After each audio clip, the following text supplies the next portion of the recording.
शुरू करते हैं सुपरफास्ट खबरों का सिलसिला। आज संयुक्त किसान मोर्चा ने भारत बंद का ऐलान किया है। कृषि कानून के खिलाफ किसान आज पूरे देश में प्रदर्शन करेंगे। वहीं भारत बंद का असर प्रदेश के कई जिलों में दिखेगा। प्रदेश में आज से स्कूलों में रौनक लौटेगी। आज से प्रदेश में 18 महीनों के बाद कक्षा 1 से 5वीं तक के स्कूल खुलेंगे। वहीं स्कूल में कोरोना प्रोटोकॉल के साथ कक्षाएं संचालित होंगी। प्रधानमंत्री नरेंद्र मोदी रविवार रात को सेंट्रल विस्टा की कंस्ट्रक्शन साइट पर पहुंचे, जहां पर उन्होंने नए संसद भवन के निर्माण कार्य का जायजा लिया। दुनिया भर में आज वर्ल्ड टूरिज्म डे मनाया जा रहा है। वर्ल्ड टूरिज्म डे के मौके पर प्रदेश के सभी स्मारकों और संग्रहालयों पर पर्यटकों को फ्री में प्रवेश दिया जाएगा। मुख्यमंत्री अशोक गहलोत ने चित्तौड़गढ़ से पूर्व सांसद रहे श्याम सुंदर सोमानी के निधन पर ट्वीट कर दुख व्यक्त किया। सीएम ने ट्वीट में ईश्वर से प्रार्थना कर परिजनों के प्रति संवेदनाएं प्रकट की।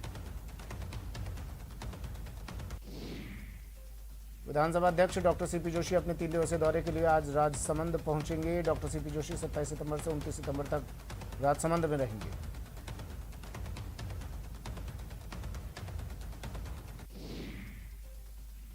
उपराष्ट्रपति वेंकैया नायडू 2 दिवसीय यात्रा पर जैसलमेर पहुंचे। एयर स्टेशन पहुंचने पर राज्यपाल कलराज मिश्र ने उपराष्ट्रपति की अगवानी करते हुए स्वागत किया।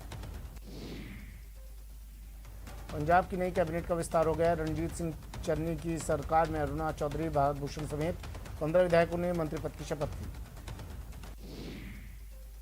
यूपी चुनाव से 6 महीने पहले योगी मंत्रिमंडल का विस्तार किया गया। राज्यपाल आनंदीबेन ने एक कैबिनेट मंत्री समेत 6 राज्य मंत्रियों को शपथ दिलवाई। कांग्रेस से बीजेपी में आए पूर्व केंद्रीय मंत्री जितिन प्रसाद की योगी सरकार में कैबिनेट मंत्री जितिन प्रसाद को योगी सरकार में कैबिनेट मंत्री बनाया गया है। बीजेपी के इस कदम को ब्राह्मण सियासत से जोड़कर देखा जा रहा है। योगी सरकार ने गन्ना का समर्थन मूल्य में 25 रुपये प्रति क्विंटल की बढ़ोतरी की है। लखनऊ में किसान सम्मेलन के दौरान सीएम योगी ने कहा कि 8% की वृद्धि से 45 लाख गन्ना किसानों के जीवन में बदलाव आएगा। इंडियन बैंक्स एसोसिएशन के कार्यक्रम में वित्त मंत्री निर्मला सीतारमण ने बैंकों को लेकर बड़ा बयान दिया। वित्त मंत्री ने कहा कि देश को स्टेट बैंक ऑफ इंडिया जैसे 4 से 5 बैंकों की जरूरत है। अभी भी इस सेक्टर में बहुत काम होना बाकी है। पीएम नरेंद्र मोदी ने 81वीं बार देशवासियों से मन की बात की। उन्होंने कार्यक्रम की शुरुआत विश्व नदी दिवस से की। उन्होंने कहा कि नदी हमारे लिए जीवंत इकाई है। नमामि गंगे मिशन आगे बढ़ रहा है। गृहमंत्री अमित शाह ने 6 राज्यों के मुख्यमंत्री और 4 राज्यों के उच्च अधिकारियों के साथ बैठक की। बैठक में बिहार, झारखंड, ओडिशा, महाराष्ट्र, एमपी और तेलंगाना में नक्सल प्रभावित इलाकों में सुरक्षा और विकास परियोजनाओं पर मंथन किया गया। आरएसएस प्रमुख मोहन भागवत जोधपुर से सड़क मार्ग के रास्ते बाड़मेर पहुंचे। बाड़मेर जिला मुख्यालय स्थित मधुकर भवन में संघ कार्यालय में पौधरोपण कर कार्यकर्ताओं के साथ बैठक की। बैठक में आरएसएस के कई कार्यकर्ता मौजूद रहे। केंद्रीय मंत्री वीरेंद्र कुमार ने एससी वर्ग की स्कॉलरशिप को लेकर गहलोत सरकार पर निशाना साधा। वीरेंद्र कुमार ने कहा कि राज्य सरकार अपना हिस्सा देने में देरी करती है तो दोष केंद्र सरकार पर क्यों डाला जा रहा है। जेएनयू छात्र संघ के पूर्व अध्यक्ष और सीपीएम नेता कन्हैया कुमार कांग्रेस का हाथ थामने वाले हैं। 28 सितंबर को कन्हैया कुमार कांग्रेस में शामिल होंगे। कन्हैया के साथ गुजरात के निर्दलीय विधायक जिग्नेश मेवाणी भी कांग्रेस में शामिल होंगे। जम्मू कश्मीर के बांदीपुरा जिले में सुरक्षा बलों को बड़ी कामयाबी मिली है। सुरक्षा बलों ने मुठभेड़ में 2 आतंकवादियों को मार गिराया है। मारे गए आतंकियों में एक बीजेपी नेता की हत्या का आरोपी भी शामिल है। रोहिणी कोर्ट में वारदात के बाद क्राइम ब्रांच ने जांच शुरू कर दी। क्राइम ब्रांच की टीम दोबारा कोर्ट पहुंची और मामले की जांच की। टीम ने 3 घंटे से ज्यादा समय तक कोर्ट का मुआयना किया और घटना से जुड़े सबूतों को इकट्ठा किया। एमपी के छतरपुर में एक युवती का डांस वीडियो इन दिनों सुर्खियों में है। वीडियो में लड़की एक मंदिर जनराय टोरिया के सामने डांस करती हुई नजर आ रही है। वीडियो के वायरल होने के बाद हिंदू संगठनों ने कड़ी आपत्ति जताई और पुलिस में इसकी शिकायत भी दर्ज करवाई। चक्रवाती तूफान गुलाब ओडिशा और आंध्र प्रदेश के तटों पर दस्तक दे सकता है। भारत मौसम विज्ञान विभाग ने बताया कि ओडिशा और आंध्र प्रदेश के तटीय इलाके चक्रवात गुलाब को देखते हुए पूरी तरह से तैयार है। कनाडा ने भारत से आने वाली डायरेक्ट फ्लाइट्स पर लगी रोक को हटा लिया है। आज से फिर कनाडा के लिए भारतीय उड़ानें उड़ सकेंगी। कोरोना संक्रमण की वजह से कई महीनों से रोक लगी हुई थी। भारतीय वायुसेना ने श्रीनगर में एयर शो का आयोजन किया है। इसमें स्काई डाइविंग टीम, आकाशगंगा, सूर्यकिरण, एरोबेटिक और डिस्प्ले टीम प्रसिद्ध डल झील के ऊपर अपने हवाई करतबों का प्रदर्शन करेगी। पैरामोटर फ्लाइंग भी कार्यक्रम का आकर्षण होगी। धौलपुर जिले के गांव देवदासपुरा के पास पार्वती नदी के बहाव में एक युवक की डूबने से मौत हो गई, जिससे इलाके में हड़कंप मच गया। बूंदी जिले के बरुंधन गांव में नदी में नहाने गए एक शख्स की डूबने से दर्दनाक मौत हो गई, जिससे इलाके में हड़कंप मच गया। जालौर एसीबी ने बड़ी कार्रवाई करते हुए 10,000 की रिश्वत लेते पटवारी को गिरफ्तार किया। और क्षेत्र के निम्बला पटवारी नंदाराम जाट ने जमीन का म्यूटेशन भरने के एवज में रिश्वत ली थी। करौली जिला जेल में कैदी मुकेश अवस्थी की संदिग्ध अवस्था में मौत हो गई। मृतक के परिजनों ने पुलिस पर मारपीट के आरोप लगाए। 24 सितंबर को ही कोर्ट के आदेश पर पहुंचा था जेल। धौलपुर में चंबल पुल के पास रेल की पटरी पर एक बुजुर्ग का शव मिला है। लाइनमैन की सूचना पर पुलिस ने शव को कब्जे में लेकर पोस्टमार्टम के लिए भेज दिया। सिरोही में डीएसटी और स्वरूपगंज थाने की टीम की संयुक्त कार्रवाई में तंबाकू माचिस के होलसेल गोदाम में दबिश दी गई। पुलिस कार्रवाई के दौरान देसी शराब के 355 कार्टन और अंग्रेजी शराब के 150 कार्टन जब्त किए। चूरू जिले के सुजानगढ़ में केमिकल से भरे टैंकर में अचानक आग लग गई। सूचना के बाद पहुंचे फायर ब्रिगेड ने कड़ी मशक्कत के बाद आग पर काबू पाया। जयपुर के कोटपुतली में मनोहरपुर पुलिस ने 3 डमी परीक्षार्थियों को पकड़ा है, जिनमें 2 महिलाएं भी शामिल हैं। तो वहीं गोविंदगढ़ थाना पुलिस ने भी डमी के रूप में परीक्षा दिलवाने वाले गिरोह के 5 सदस्यों को पकड़ा है। बीकानेर में पुलिस ने नकल गिरोह पर शिकंजा कसते हुए 5 लोगों को हिरासत में लिया है। आरोपियों में एक सरकारी कर्मचारी, कोचिंग संचालक भी शामिल है, जो चप्पल के जरिए नकल करवाने की फिराक में थे। भरतपुर में पुलिस ने नौकरी का झांसा देकर पैसे ऐंठने वाले को गिरफ्तार किया। आरोपी रीट परीक्षार्थी से 10 लाख में परीक्षा पास करवाने की गारंटी दे रहा था। राजस्थान एसओजी की सूचना पर राजसमंद पुलिस ने 2 मुन्ना भाइयों को गिरफ्तार किया, साथ ही उनके 3 साथियों को भी डिटेन किया है। अब पुलिस मूल अभ्यर्थियों को जल्द गिरफ्तार करने का दावा कर रही है। बूंदी कोतवाली पुलिस ने रीट परीक्षा के दौरान फर्जी परीक्षार्थी के रूप में परीक्षा दे रहे जालौर निवासी श्रवण कुमार बिश्नोई को गिरफ्तार किया है। आरोपी बूंदी राजकीय पीजी कॉलेज में फर्जी तरीके से परीक्षा दे रहा था। सवाई माधोपुर जिले के गंगापुर सिटी में रीट परीक्षा में नकल संबंधित गड़बड़झाला करने के मामले में एसओजी तथा सवाई माधोपुर पुलिस ने संयुक्त रूप से बड़ी कार्रवाई को अंजाम देते हुए 8 लोगों को गिरफ्तार किया है। राजसमंद में एसओजी की सूचना पर राजसमंद पुलिस ने 2 मुन्ना भाइयों को गिरफ्तार किया है। दोनों ही जालौर जिले में तृतीय श्रेणी अध्यापक है, जो परीक्षा के पहचान पत्र को फोटोशॉप के जरिए फोटो एडिट करके मूल परीक्षार्थियों के स्थान पर परीक्षा दे रहे थे। भरतपुर में पुलिस ने रीट परीक्षा में परीक्षार्थियों को नौकरी का झांसा देकर पैसे ऐंठने वाले सरगना को गिरफ्तार किया है। आरोपी जगह जगह जाकर परीक्षार्थियों को गुमराह कर रहा था।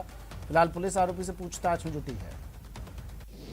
करौली में शराब पीकर परीक्षा देने पहुंचे एक परीक्षार्थी को पुलिस ने गिरफ्तार कर लिया। दूसरी पारी में राजकीय कॉलेज में परीक्षा देने पहुंचा प्रत्याशी शराब के नशे में था। परीक्षार्थी शराब के नशे में था। केंद्र पर पहुंचने के बाद वो हंगामा करने लगा।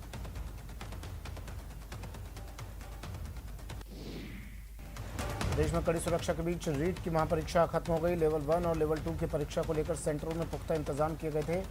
एग्जाम कई जगह अभ्यर्थी कोरोना प्रोटोकॉल की पालना भूल गए। प्रदेश की सबसे बड़ी परीक्षा के सफल आयोजन पर माध्यमिक शिक्षा बोर्ड के अध्यक्ष डीपी जारौली ने सरकार का आभार जताया। जारौली ने भरोसा दिलाया कि 1 महीने के अंदर रीट भर्ती परीक्षा के परिणाम जारी कर दिए जाएंगे। राजस्थान की सबसे बड़ी परीक्षा रीट का सफलतापूर्वक संपन्न हो गई। परीक्षा के दौरान प्रशासन ने कड़े इंतजाम किए थे। धौलपुर जिले में आयोजित हुई रीट परीक्षा में जिला प्रशासन और शिक्षा विभाग की बड़ी लापरवाही सामने आई है। शिक्षा विभाग की घोर लापरवाही की बदौलत 70% निःशक्त जन युवती को अतिरिक्त समय नहीं दिया गया, जिसके कारण निःशक्त जन युवती का पेपर अधूरा रह गया। भरतपुर में रीट परीक्षा को लेकर दूसरी पारी में भी केंद्रों के बाहर भारी भीड़ नजर आई। वहीं यहां एक अभ्यर्थी को परीक्षा केंद्र में प्रवेश नहीं मिल सका, जिसके कारण वो हताश नजर आया। अजमेर में रीट परीक्षा के सफल आयोजन को लेकर पूरी सरकारी मशीनरी सड़कों पर रही। वहीं आला अफसर विभिन्न परीक्षा केंद्रों के निरीक्षण पर दिखे। कोटा के वल्लभवाड़ी के एक सेंटर पर परीक्षा खत्म होते ही अभ्यर्थियों ने हंगामा कर दिया। इन अभ्यर्थियों ने आरोप लगाया कि दीवार घड़ी के कारण उनका समय खराब हो गया। उन्होंने कहा कि दीवार घड़ी में करीब आधे घंटे के समय का अंतर था। नाराज छात्रों ने जांच की मांग की। अजमेर में रीट की पहली पारी समाप्त होने के बाद सावित्री कॉलेज केंद्र के बाहर निकले अभ्यर्थियों ने जमकर हंगामा किया। रीट परीक्षा के दौरान अजमेर में पुलिस ने एक ऐसे परीक्षार्थी को हिरासत में लिया जिसने अपने चप्पल में ब्लूटूथ डिवाइस छुपा रखी थी। दौसा के एक परीक्षा केंद्र पर रीट एग्जाम की पहली पारी में बड़ी लापरवाही देखने को मिली। पहली पारी संपन्न होने के बाद परीक्षार्थी यहां रोते बिलखते नजर आए।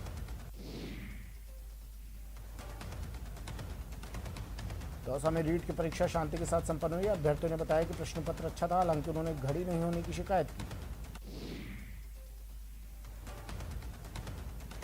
सवाई माधोपुर जिले में रीट परीक्षा के लिए कई इंतजाम किए गए थे। परीक्षार्थियों की सुविधा के लिए कलेक्टर के आदेश पर 6 हेल्प डेस्क स्थापित किए गए, जहां कर्मचारियों की तैनाती की गई थी। नागौर में रीट पास कराने की गारंटी को लेकर अभ्यर्थियों से मोटी रकम की डिमांड करने का खुलासा हुआ है। मामले में पुलिस ने एक कॉलेज संचालक, उसके भाई और 2 लोगों को गिरफ्तार किया है। बीकानेर में भी 98 केंद्रों पर रीट परीक्षा आयोजित की गई। परीक्षा केंद्रों पर सुरक्षा के पुख्ता प्रबंध किए गए थे। वहीं कोरोना प्रोटोकॉल की भी पालना करवाई गई। 2 पारी में आयोजित हो रही परीक्षा में 29,716 परीक्षार्थियों ने परीक्षा दी। सीकर जिले में 232 परीक्षा केंद्रों पर रीट की परीक्षा हुई, जिसमें 77,000 अभ्यर्थियों ने परीक्षा दी। इसे लेकर पुलिस प्रशासन ने चाक चौबंद इंतजाम किए थे। परीक्षा केंद्रों पर कड़ी जांच के बाद प्रवेश दिया गया। प्रशासन और पुलिस के अधिकारी लगातार परीक्षा केंद्रों पर निगरानी रख रहे थे। सीकर में परीक्षा से वंचित छात्रा सेंटर के बाहर जोर जोर से रोने लगी। छात्रा 2 अन्य छात्राओं के साथ यहां परीक्षा देने पहुंची। देरी से पहुंचने की वजह से उसे अंदर प्रवेश नहीं दिया गया। इसके बाद वो परीक्षा केंद्र के गेट पर रोने लगी। भरतपुर जिले के कामा कस्बे की रहने वाली माधवी गोयल की गुहार आके प्रशासन ने सुन ली और माधवी एम्बुलेंस में लेट कर ही परीक्षा दी। सीकर में रीट को लेकर अभ्यर्थियों में बड़ा उत्साह देखने को मिला। एक सेंटर पर ऐसी मां परीक्षा देने पहुंची जिसने एक दिन पहले ही एक बच्ची को जन्म दिया है। झुंझुनू के गोड़ा गौड़ जी के शाम कॉलेज में रीट परीक्षा देने पहुंची प्रसूता की अचानक तबीयत बिगड़ गई। आनंद फानंद में प्रबंधन ने प्रसूता के लिए अलग कमरा उपलब्ध करवाया। दौसा में रीट परीक्षा में कोविड-19 की गाइडलाइन की पालना भी करवाई गई है। इसके लिए परीक्षार्थियों को परीक्षा केंद्र के अंदर ही मास्क दिए गए। साथ ही परीक्षार्थियों के हाथों को सैनिटाइज करवाया गया। चूरू के सुजानगढ़ में रीट की परीक्षा शहर के 19 परीक्षा केंद्रों पर शांतिपूर्वक संपन्न हुई। परीक्षा के दौरान 19 परीक्षा केंद्रों पर प्रशासन पूरी तरह से मुस्तैद रहा। राजसमंद जिला मुख्यालय के एक रीट परीक्षा केंद्र पर पहुंचने के लिए उस वक्त परीक्षार्थियों को परेशानी का सामना करना पड़ा जब बारिश का पानी सड़क पर घुटनों तक भर गया और उसे पार कर केंद्र तक पहुंचने में परीक्षार्थियों को काफ़ी मशक्कत करनी पड़ी। टोंक में शांतिपूर्ण ढंग से रीट परीक्षा संपन्न हुई। करीब 56,000 अभ्यर्थियों ने दोनों पारियों में परीक्षा दी। बूंदी जिले में आयोजित हुई रीट परीक्षा के मद्देनजर खेल राज्य मंत्री अशोक चांदना ने कलेक्टर एसपी की मौजूदगी में परीक्षार्थियों का हालचाल जाना। रीट परीक्षा के 16,000 परीक्षार्थियों के लिए राजसमंद के 56 परीक्षा केंद्रों पर संपन्न हुई। जिला कलेक्टर ने बताया कि जिले में बनाए गए 54 परीक्षा केंद्रों में सभी जगह पर परीक्षा शांतिपूर्ण संपन्न हुई। कोटा में रीट एग्जाम के दौरान पुलिस ने परीक्षा देते एक मुन्ना भाई को गिरफ्तार किया। फिलहाल पुलिस एक युवक से पूछताछ में जुटी है।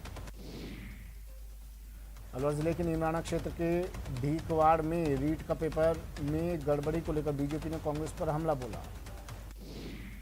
बूंदी में 104 परीक्षा केंद्रों पर रीट की महापरीक्षा संपन्न हुई। इस बीच नकल पर नकेल कसने के लिए पुलिस और आरएसी के 1,000 जवान तैनात रहे। कोटपुतली में पुलिस ने रीट की परीक्षा में डमी के रूप में दूसरे स्थान पर परीक्षा दे रहे 2 महिलाओं समेत 3 लोगों को पकड़ा है। नीमराणा क्षेत्र के ठीकवाड़ गांव में रीट परीक्षा सेंटर में पेपर लेट होने के बाद हंगामा हो गया। जयपुर रेंज आईजी ने महाविद्यालय में जाकर पूरे मामले की जानकारी दी। अलवर में रीट परीक्षा खत्म होने के बाद बस स्टैंड पर परीक्षार्थियों की भारी भीड़ जमा हो गई। अलवर में करीब 65,000 अभ्यर्थियों ने परीक्षा दी। फिलहाल इतना ही, दीजिए इजाजत, नमस्कार।